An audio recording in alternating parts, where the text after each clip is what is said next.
Have you ever encountered a hurdle in life that you felt like you couldn't overcome? That moment where doubt shows up before you even start? But what if that doubt isn't about your ability? It's about what you believe about your ability. Enter Albert Bandura, the psychologist who gave us the idea of self-efficacy. At its core, self-efficacy is simply your belief in your ability to carry out the actions needed to reach a goal. It's not about how much talent you have, or how smart you are.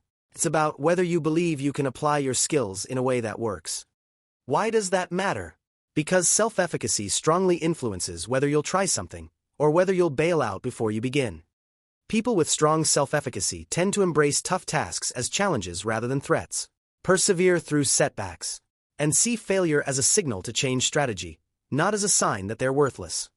On the flip side, if you lack self-efficacy, you might avoid challenges, give up quickly, or interpret mistakes as proof that you just can't do it.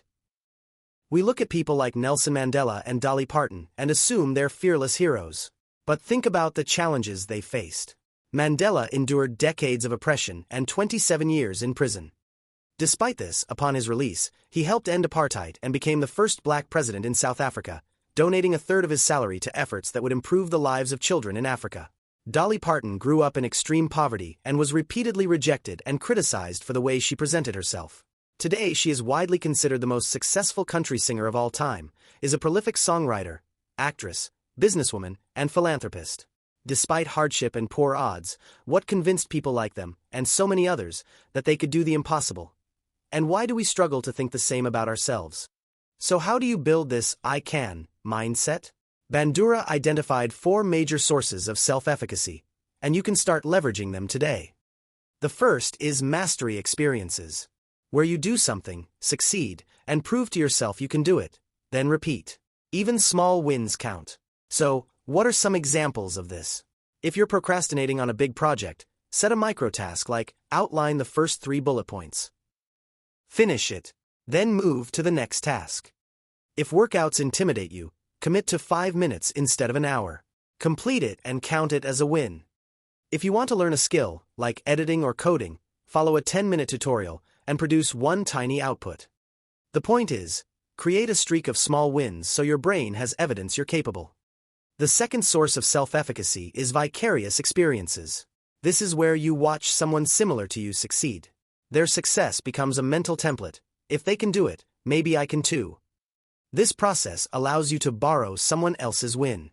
Examples include: watch a beginner-friendly YouTube tutorial where someone your age or skill level learns the thing you want to learn. Follow creators or friends who share behind-the-scenes progress, not just polished results. Ask a colleague, "How did you solve this?" and watch the process, not just the outcome. Your brain isn't inspired by superheroes, it's inspired by people who look like you but one step ahead. The next source is verbal persuasion. This is strategic encouragement that emphasizes credible, specific feedback, not just vague cheerleading. This credible and authentic feedback can nudge you toward believing in yourself. Examples include asking a friend or coworker to name something you're good at, that you tend to underestimate.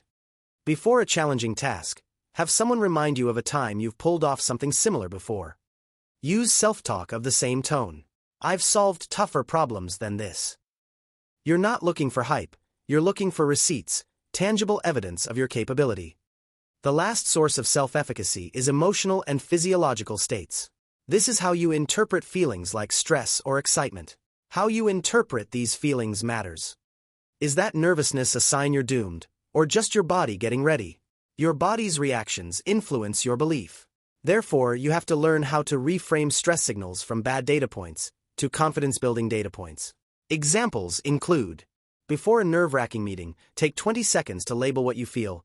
My heart is racing, because I care, not because I can't do this. If anxiety spikes, shift from "I'm freaking out" to "my body is getting ready." Or do a 60-second reset. Slow breath in for 4, hold for 2, out for 6, then start the task. You don't have to feel confident. You just have to feel regulated enough to try. To recap, for ways to strengthen your self-efficacy: 1. Find small wins and repeat them. 2. Watch others like you succeed and learn from it. 3. Seek encouragement and feedback from credible sources. 4. Reframe stress and fear to build courage and confidence. Put this into action. Think of or write down one mini goal you care about, something small but slightly outside your comfort zone.